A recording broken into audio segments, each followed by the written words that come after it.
Hello. For this episode of Airs for Architecture, I spoke with the noted landscape architect Richard J. Weller, formerly chair of the Department of Landscape Architecture at the Weitzman School of Design at the University of Pennsylvania, and the co-founder of the Ian Elmer Haag Centre there. We speak about his book, To the Ends of the Earth, a grand tour for the 21st century, which he published with Birkhauser this year. A is for Architecture, a podcast about architecture, buildings, urban culture and space.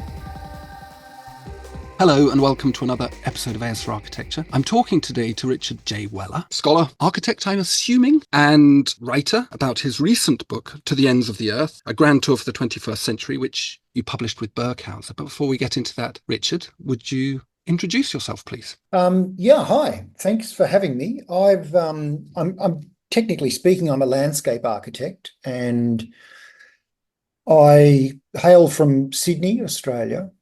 And then I was fortunate enough to I had 4 very productive years in Berlin as soon as the Berlin Wall came down. And that's, I think, where my interest in urbanism grew. And then I became the I ran a landscape architecture program at the University of Western Australia on the west coast of Australia. And then I headed up an urban design research centre for a couple of years before I was appointed at the University of Pennsylvania as chair of the landscape architecture program, which I inherited from my colleague and good friend, James Corner. It's a famous old program because it was started really by Ian McHarg, the Scottish planner / landscape architect, who developed a method by which, well, according to McHarg, we could correct no less than the entirety of civilization if we followed his method, his planning method. And that was titled Design with Nature. It still rings through the ages. Anyway, so that's me. I've returned to Australia now and I'm working on various odds and ends. But we're here to discuss the latest book, which is To the Ends of the Earth, a grand tour for the 21st century. Was that the kind of vintage of the school? Was that still the motivating factor? And I think this is pertinent to the book that you've written as well. It is an interesting story. It is pertinent to the profession and the discipline of landscape architecture and the school in the sense that McHarg was incredibly ambitious. And I think made the philosophical mistake of referring to nature as a thing that could provide us with absolute guidance as to where and how we should essentially live. I mean, McHarg saw he should have used the word landscape because that's what he really meant. Mm-hmm. The landscape for McHarg, if understood both primarily scientifically, through the new science of ecology at the time in the late 1960s, but also aesthetically. If we understood the landscape, it would provide us with the codes to a redeemed civilization in the sense that we would get it right. We would live in harmony with nature. That was his grand vision. Now, that seems to me to be still profoundly relevant in a climate changed world that is, landscape's not going away. It's all the more important in terms of resilience and so on. It's still seen as a corrective mechanism for, society at large, and certainly for urban planning and urban design. The question is how you go about doing that and whether you can follow a sort of McHarg developed a method by which we could do this. And that's also where I think he gets into trouble because methods are only as good as all the things they sideline in order for the method to work perfectly. It's a bit like, it's very mechanistic. And McHarg developed a method whereby you could essentially, and this is the very early days of the digital revolution, but McHarg developed a method whereby if you layered up all of the biophysical information available about a particular terrain, it would essentially pop out an answer at the other end and say, well, you should build here and not there. The highway should go here, the settlement should go there, the farming should be over there, and the forestry is back there. Mm-hmm. And these answers were prescriptive and kind of absolute, So McHarg ran all the risks of being an ideologue and was a very good public speaker and very enamored with his own method. He really thought he'd solved the world's problems if only we all followed the method. Mm. And so after that, the school at the University of Pennsylvania has had to live with that, both in terms of its incredible ambition and its righteousness, but also its problems. And the counterpoint to that was then an English scholar who you may be familiar with, was John Dixon Hunt, chaired the program, who was really a scholar of the history of gardens and has very little truck with planners like McHarg and methods like landscape planning, but was much more. John Dixon Hunt has devoted his life to the scholarly pursuit of the aesthetics of gardens in terms of their poetics, their literature, their meaning. So the school swayed in that, to the complete other end of the spectrum. And then James Corner tried to balance the two out, I think, and build a practice that was both artful and, empirically sort of accountable in terms of being rigorous in terms of method and so on. And that becomes for Jim, that became the sum total of landscape architecture, trying to balance its artfulness with instrumentality. And I tend to agree with that and have tried to do a similar thing for 10 years at the school. But as I say, every day the school and the students grapple with these sorts of issues, which are quite compelling, really. And is this how you've practiced in your own career as a designer? Because obviously you have a very storied career with, work in all over the world and in the most sort of celebrated spaces. It's just what you've done as well. It is, exactly. And I've tried to, in the short space of a career, because it happens really quickly. A career starts and finishes. I'm at the end of a career and it seems like it's all just happened way too fast. But yes, I was extremely passionate about an artistic approach to design, and that was, in the early years in Berlin, I was doing competitions with Daniel Liebeskind, and Liebeskind, if you remember, he'd just come out of the AA and he was renowned for producing a set of drawings, chamber works, very beautiful, cryptic drawings. And I guess he was very erudite in terms of history and theory, philosophy and spirituality, and somehow managed to funnel all of that into his work. And he was the guy of the moment in Berlin, because he'd just picked up won the competition for the Berlin Museum, the Holocaust Museum. And so we were doing competitions together and through another office that I was associated with, and it was just a really interesting time. And it made sense to me because that's what I was interested in. I was interested in the poetics of design. Over the years, I've swung in the other fully in the other direction, where in wanting to have greater impact than something like a little garden could ever have. Although gardens are profoundly beautiful and interesting and important, everything is, I suppose.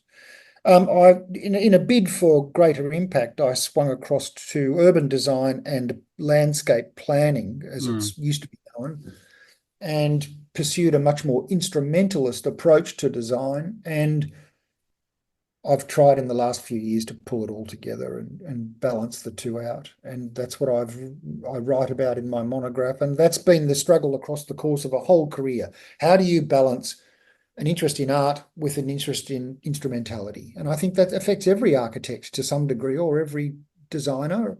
Yeah. Yeah, for sure. It's interesting that you mentioned Libeskind and that movement, that deconstructivist moment, that very, very, to me, it always struck me as being extremely willful, extremely aesthetic, above and beyond all else, formalist. And I am interested in this book and in your work and in this discourse that you're positioning yourself within, because of this move towards, I suppose, a moralization, an ethicality, which at the end of the 20th and beginning of 21st century was very absent from architectural discourse. I can remember having a conversation with a chap who denied that architecture had any efficacy, which is kind of remarkable thing to be able, in front of 100 students, remarkable thing to be able to say. And so I'm very interested in the way this book starts engaging with this, and maybe we can talk about the structure of the book as well, because it's a beautiful piece of work. I mean, it's a deeply aesthetic piece of work. Right, it is. It is, isn't it? I mean, gorgeous Yeah. images throughout. Absolutely every page with a beautiful picture. But perhaps we can Yes. talk first of all about what motivated you to write this specific book in this way. I will just say, in terms of the images that you just mentioned, thank you for the compliment. I appreciate it. I worked with a research assistant, Oliver Atwood, who did the drawings, but they are intentionally utterly artless, right? They are technical CAD drawings, and with so much discipline, and they're very beautiful just in terms of their discipline and their rigor. But Mm-hmm. the fact that I have decided to do a book that has, has no art in it, let's say, which Mm-hmm. is again the complete opposite of the deconstructivist moment that you were referring to. I mean,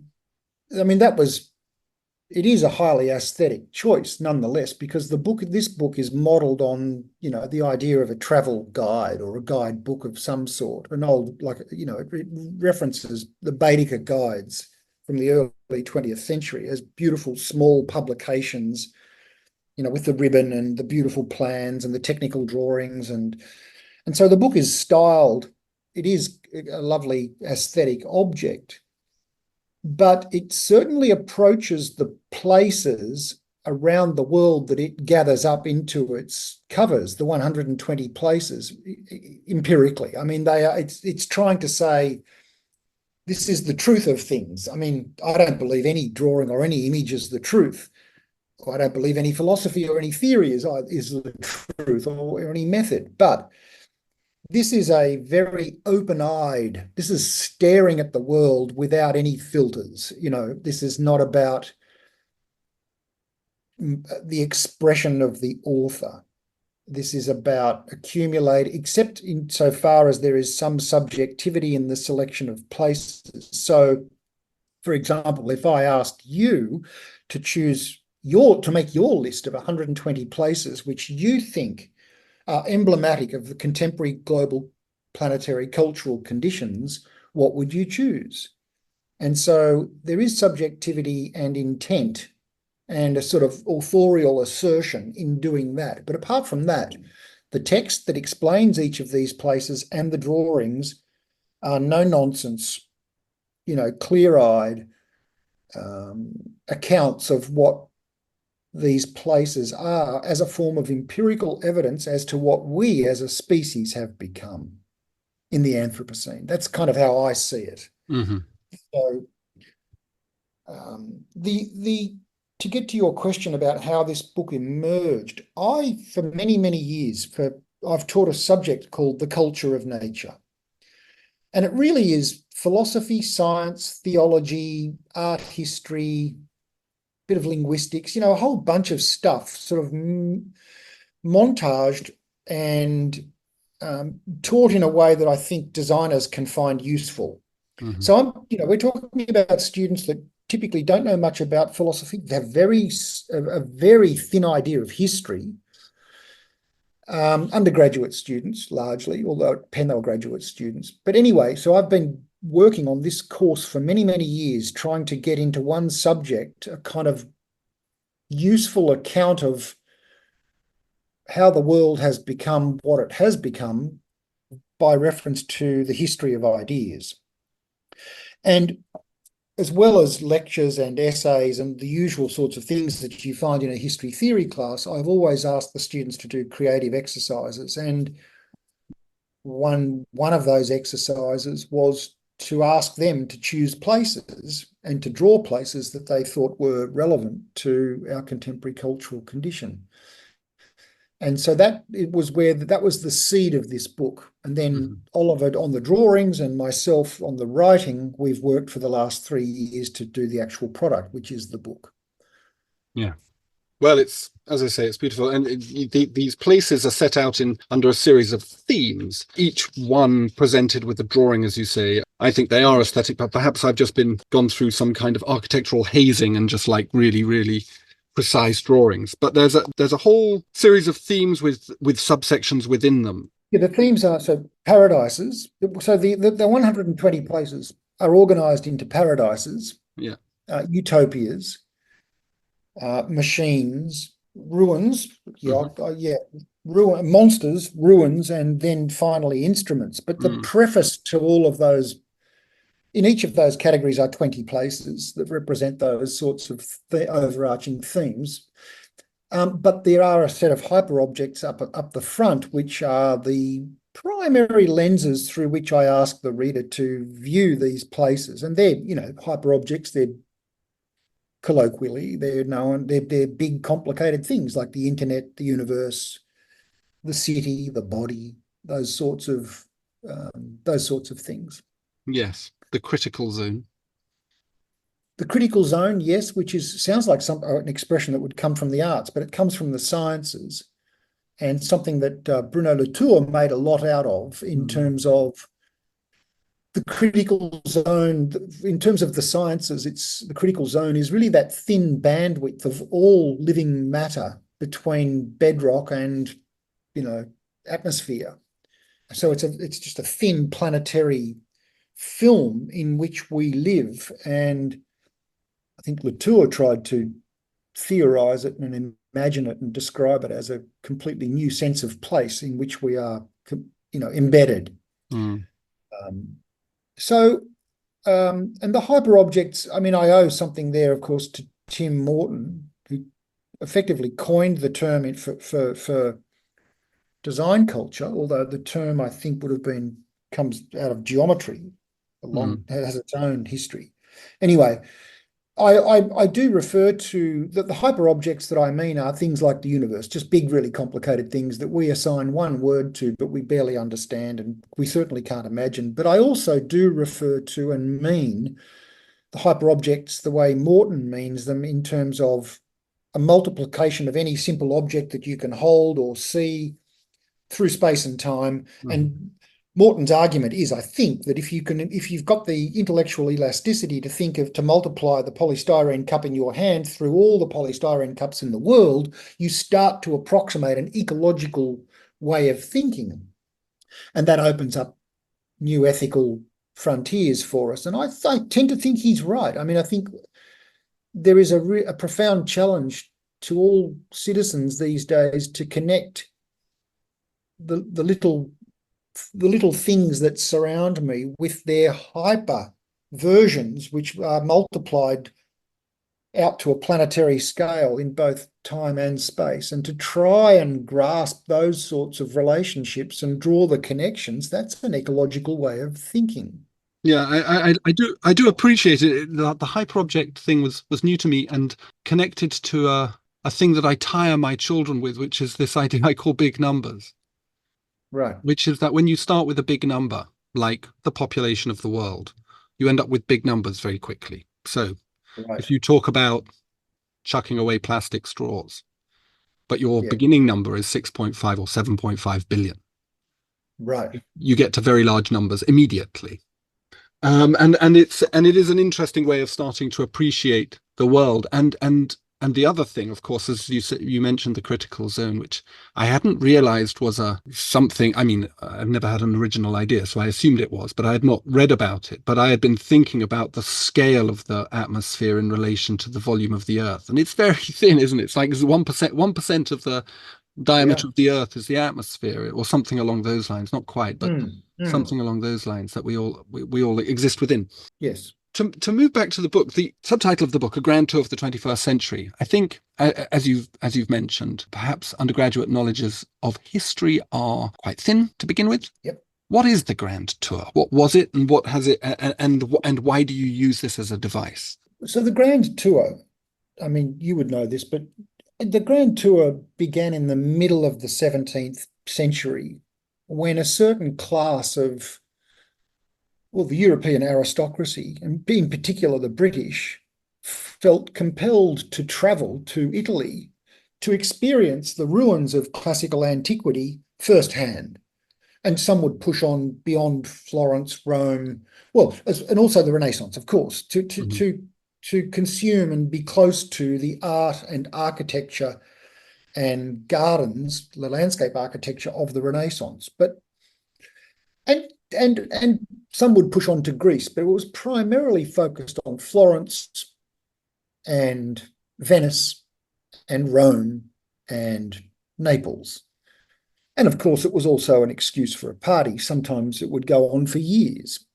And, people would travel with everything, including the kitchen sink, and it would take years. This was an intellectual, cultural undertaking that was a sort of a finishing school and an education for the aristocracy, and led many of them astray, of course. But they would buy art, and take ideas and take influences back home with them to England and model their gardens and their villas and their follies, and their salons on the things that they had purchased and been influenced by on the grand tour.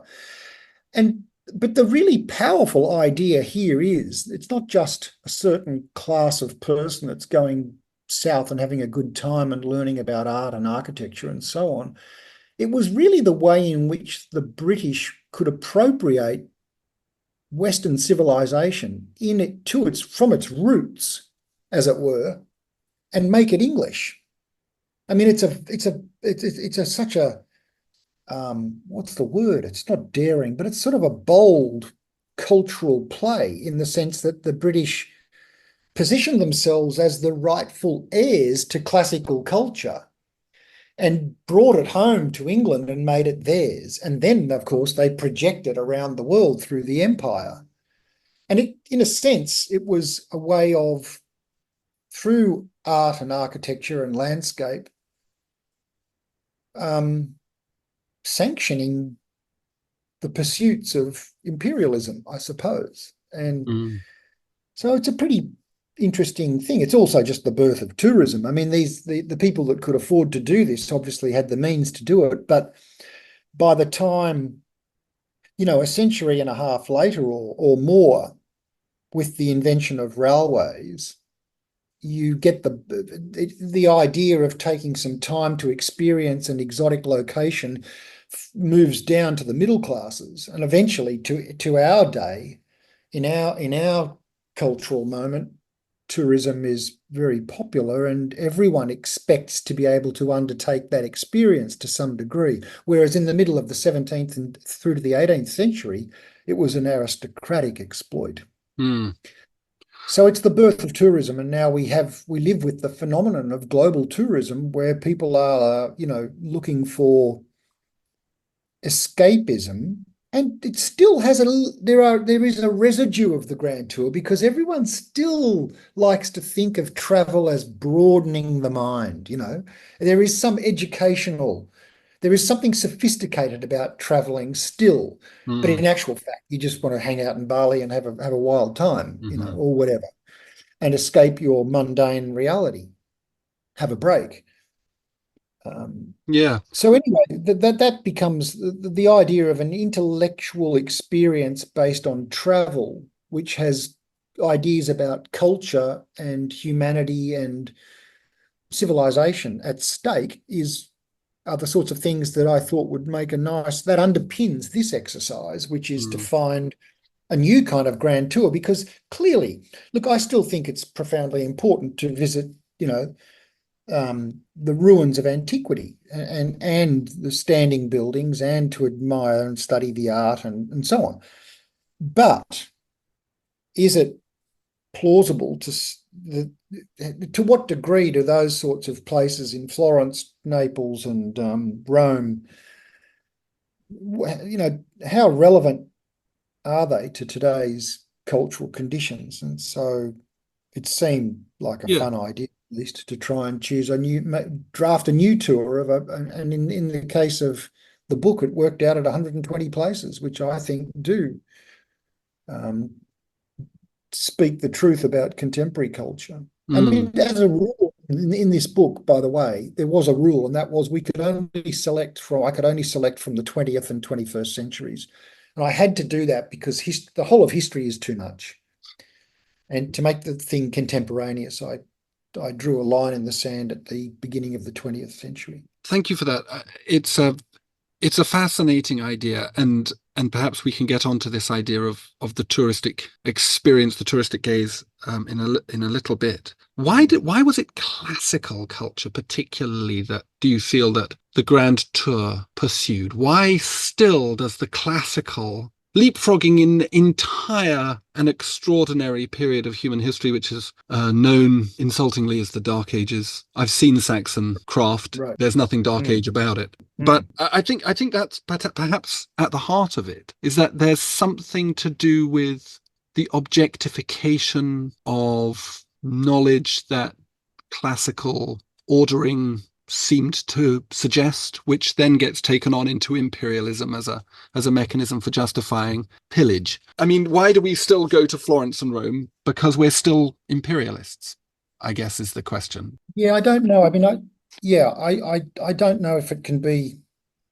I don't think we should reduce classical antiquity to something that is just a device for exploitation, contemporary forms of exploitation. And I hesitate to participate in a lot of the current discourse, which is so politicized and so intent upon asserting a sort of decolonial position that it ends up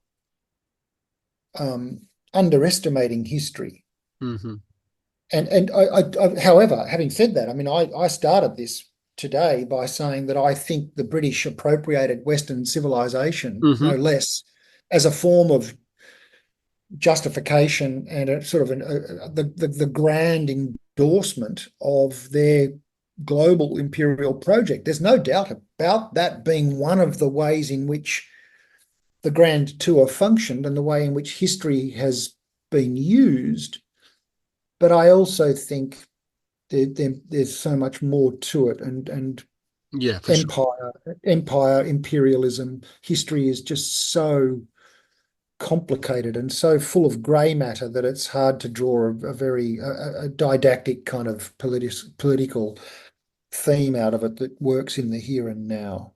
Yeah, for sure. I think that's Yeah. legitimate. I think that the way that this epoch, however, exists in the imagination as an as a period, say for example, America emancipates itself from Britain through the War of Yeah. Independence. It builds Yeah. its own parliamentary buildings, governance buildings in the classical style. So even though it has emancipated itself from, and this remains, I did a podcast episode with Sophia Passara and talking about parliamentary buildings in Europe, and this is still the discourse. Do we adopt Yes. a kind of neo-Gothic, confrontational, Puginesque Houses of Parliament, or do we adopt the forum-like civilization of the Greeks? And this is whether you're building a new parliament building in Dhaka, in Bangladesh, or whether you're building one in South Wales, in Cardiff.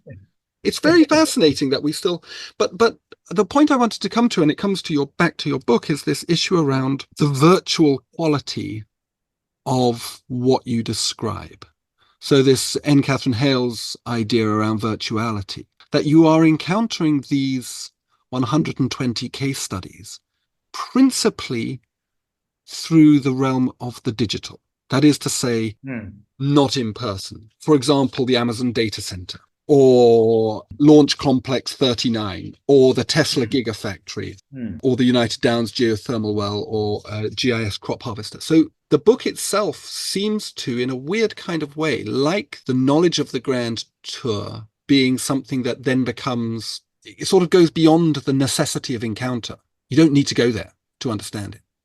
Right. Likewise, these case studies that you've brought together, they sort of exist in the imagination principally. And I think that's another Latourian point, isn't it? The idea of the immanence of architecture, or the immanence of design. I don't know. I just wondered if you could talk a little bit about how you went about selecting this, because that's a very distinct thing. You know, the Grand Tour, the original Grand Tour, you go to these places, you go to Paestum, you go to Florence, you go to Athens, or whatever it is. You sit and you draw. Yes, it was about the authenticity of experience. This is something else. And I was wondering about, your book is something else. Yep. I wanted to know a little bit perhaps about, I guess, how we encounter these things. Yeah, I don't know how we do because except I know my experience as just as being alive and being a thinking thing at this point in time. We do experience much of our world. Our world is a combination of local physical experiences Mm, and digital, global, planetary, universal experiences. mm, And a lot of these places do exist as enigmas. Some of them are inaccessible, like you won't make it into a data center per se. mm, Um, they're high security environments, but they're also, I mean, things like Chernobyl, for example, exists in our imagination as an mm, enigma, as a thing, as a problem, as a symbol or an allegory or an mm, emblem of something much bigger and darker. And um, now, I don't think it's inauthentic that we experience the world that way. I think it's just a byproduct of planetary interconnectivity and flows of information and images and so on. But I mean, this book's a little bit cheeky in the sense that I don't even want people to pretend to travel to any of these places for authentic experiences because mhm, you can know them with Google Earth, you can know them with their CAD technical drawings, you mhm, can know them through the literature, and you can know the world. That is the way in which we actually authentically know our world largely. I mean, I you and I are doing it right now. Um, Now but that so and maybe that's a problem. I mean, maybe we do need to strive for a greater degree of physical presence and engagement with place and with places, and that would make us better people and better designers. I mean, that's an old question for design. To what mm, degree is design authentically embedded in place? Um, and to what degree is design liberated from place and able mm, to, imagine itself in all sorts of different ways. mm. I don't think I'm helping. I'm not really answering your question or your inquiry, but I'm sort of. No, I guess it's suffice it to say I'm well aware that the book is not, um, or that well, yeah, our experience of the world today is not based in authentic, immediate, the immediate presence of things. yeah.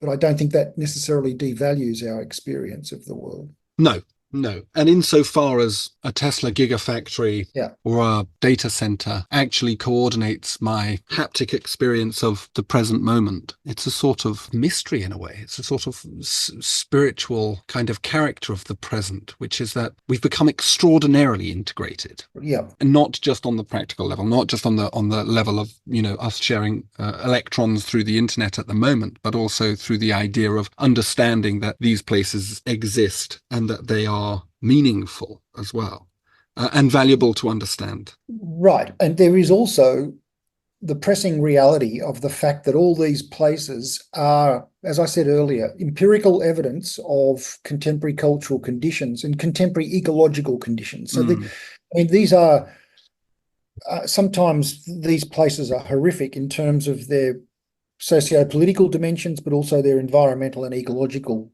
consequences. mm, And so, as fun as they are to encounter or experience digitally and to be able to draw them and map them and not even go to them, they actually exist and are mm, embedded in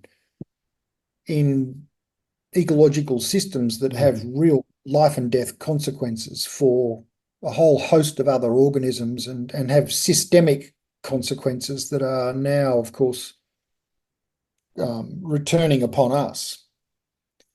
And yes.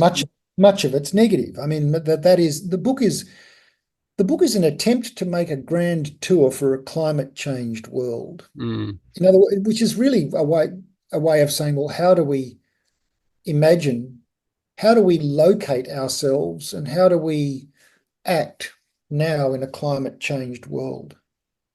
And I don't know the answer to that. but I think we do. I think we do know how to act within that. But I think we exist somewhere between political rhetoric and policy as individuals and sort of hang on the idea that somebody big and cuddly is going to save us. So if we don't say anything, maybe they'll step forward and save us. But I don't think it's true. An example I use, and it's a sort of it could have fit in your book. In your section machines, you've got greenhouse agriculture, and we do projects in our architecture school around urban farming, and it's cute, and it's nice, and it feels nice. But then you actually show students where the European Union grows most of its succulent plants, and it's across the south of Spain, and you can see it from space. And what it is unimaginably large numbers of polytunnels that are just polythene and pipe. On such in the driest part of Europe, they're growing the cucumbers. Well, we know that this is bollocks, to be honest. We know, so we could solve this with just a little bit of, anyway. The book is beautiful. The other thing about the book that corresponds back to this idea of the grand tour is the issue of time, and the issue around the encounter with these instances, these phenomena that you describe, being potentially a mechanism for us to interrogate our own humanity, the fact that we die. Yeah, right. And it does it through, most of the things that you have in this book are massive. Yeah. They're awe-inspiring in that kind of Well, this brings us to the sublime. It brings us to, which is something that also connected me to the original Grand Tour, because the Grand tourists were not just looking at architecture or art or gardens. They were also trying to experience the sublime. And that meant scrambling up the slopes of Mount Vesuvius and getting as close as possible to, hopefully, an erupting volcano, because that would put your life at stake. And that was a guaranteed portal to the experience of the sublime, which was at the time a relatively new aesthetic experience. We're not talking in the middle of the 17th century, a little bit later now. So that the Grand Tour included an idea of nature as well as culture. And I think that's relevant to our contemporary situation in the sense that we do not necessarily, the tourist now looks for, clear water and waterfalls and a sort of faux paradise for sure, and that nature as a kind of commodity, a nice place to go for a holiday. But the nature that we are, I think, dealing with now, our sense of place is one in which nature has been modified, polluted, it's rendered technological, it's mediated, it's somehow corrupted. And I think that nature is also truly frightening. It's no longer a God-given kind of awesomeness, the awesome powers of nature. It is still the awesome powers of nature, but it's a nature that's been refabricated and reconstructed by human activity. And so it's really us that we're frightening ourselves now. The climate change is a kind of an expression of how frightened we are, the Anthropocene at least. The fact that a species could name an entire geological epoch after itself is frightening. And I think we live in this kind of schizophrenic moment where we're enamored with our own powers, but we're equally terrified with our own powers. So having the power to cook a planet, having the power to render so much of the rest of life extinct, having the power to build all the things that you can see in the book, for example, at such a scale, the scale that you allude to, most of it's frightening. And there's a kind of dual attraction to that power and a revulsion, I think. Yeah. And this gets to the experience of ruins. I think perhaps the grand tourists were fascinated by the Roman ruins, which, as you inferred, brought them to the threshold of perhaps their own mortality. And today, I think an equivalent would be the Batinsky sort of photographs of the Anthropocene. You know, these epic photographs of landscapes that are completely destroyed by mechanistic processes and polluted and I struggled with that a little bit in the sense that in this book I didn't want this book to be about slowing down to witness the car crash, you know. I didn't want it to indulge in what I refer to as anthroporn. And I didn't want to indulge in the sublime nature of the denatured. And yet I felt that you have to be honest. We have to look at places which are frightening in terms of what we've done. I mean, we have at this end of modernity, we do have a polluted, damaged planetary system that is now threatening to spiral out of control. And yet at the same moment, there's a historical process of humanity becoming aware of its fragility and its connectivity and its embeddedness in the critical zone, in every aspect of the ecosystem, and how we have to accept some responsibility for the fact that we are threatening so much of that which is alive. And for us to now cast ourselves as nature's executioners, I think is really, you know, it's really something, right? It's really, we're really doing this. And well, I'm not. Yeah, well, But I'm not. And I think I do, it does concern me, this discourse, because most of these things are the consequences of policy, and I don't make policy. So, but for policy, it could be otherwise. yeah, but well, no, you are implicated as a citizen. You haven't reorganized your life in such a way that you're completely outside all of the systems which sustain you. So the entire mechanism of modernity at a planetary scale that has made your life possible and makes my life possible is implicated in the global state of things. So I don't think it's just policy or those people out there doing it, or capitalists and capitalism. That's another one. You know, it's just all capitalism. Well, yes, it is, but no, it isn't. It's much more complicated than that.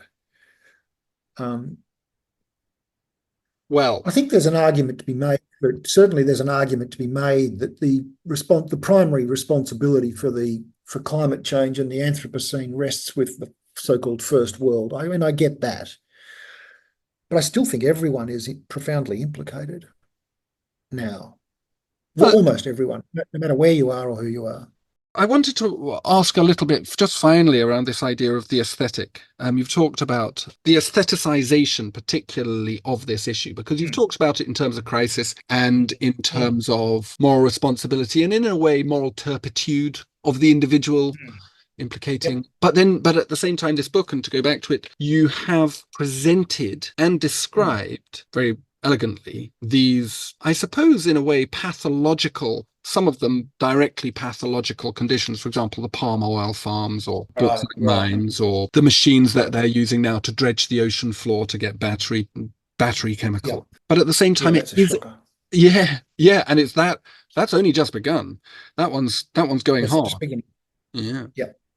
And that's just, in total darkness. They'll be down, these bulldozers will be down there scavenging on the ocean floor. It's scuttling around. It's amazing, isn't it? But at the same time, you do aestheticize it. You do turn it into much. We do. And that's a great topic and a great question and the beginning of a great critique of this project. To what degree are aesthetics involved?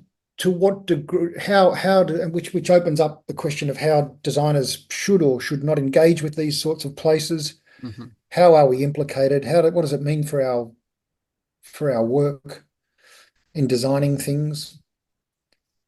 And is it even possible to find beauty in many of these things, despite the violence and the motivations and the crudeness of many of these things that we've produced at the far ends of modernity.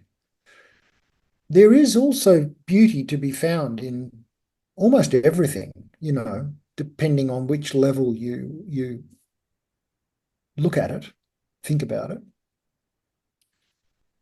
And the book is not, it's not a set of instructions for designers or anything like that. But it is trying to draw a connection between the work we do every day in designing projects and these sorts of far-flung places very often to which we are connected systemically. So through all the supply chains that just make our lives possible, make our buildings possible, make our technologies possible, we, at the same time as we engage with designing projects at the site scale, like the project I'm working on tomorrow for a client, the current cultural moment, I think, demands of me that I draw the connections insofar as I can between the object of my project and the hyper object of the world that is, in which that project is ultimately embedded. Yeah, for me, the idea of the aesthetic is that it's a beautiful thing. There is something beautiful. I'm not talking about I suppose in a kind of vernacular sense of the aesthetic. And I find that my interpretation of why you've done this aestheticization was that aesthetics and hope seem to be reasonably, beauty, as we commonly understand much of aesthetics, is a lovely thing. Yeah. And that might be a lever into a way of engaging with these environments, these conditions, these systems, these machines, in a way that gives us a sense of agency. Right. Okay. Yeah. Yes, that's right. But then the question is, at which end of the pipe is the designer working? And we typically work at the end of the pipe where we work on the shiny product that is where it's far easier to disconnect that shiny object from the state of the world. And yet, as you, I think, alluded to in the beginning of our discussion, you were referring to a professor that stood up and sort of claimed that architecture is completely free of responsibility or relationships that would complicate the aesthetics of the object and the intention of the author. At the moment, I think, in terms of architectural design and landscape architecture and the work that's going on in schools and so on, it's actually gone so far to the other extreme now, where every project is about issues and about trying to grapple with the state of the world, that the project itself is at stake and often even doesn't exist, doesn't even need to exist, because students are so driven by trying to engage with issues that are far bigger than the design project can ever be. So the interesting thing is then to try and connect the project with the state of the world and how you do that. And it seems to me, at least, coming at from for landscape architects, it's always been through the threads of an ecological connectivity that sort of brings all things together. And you can curate that to a certain degree. And I guess architects can do the same thing through the materiality and the systems involved in any building project. But also aesthetically, to try and produce an aesthetic that speaks to the emotion and the philosophical problems of being now complicit in a climate changed world without collapsing into, without just trying to do frighteningly horrible looking things, or doing things which are instructive and, little lessons for people and moral statements and so on.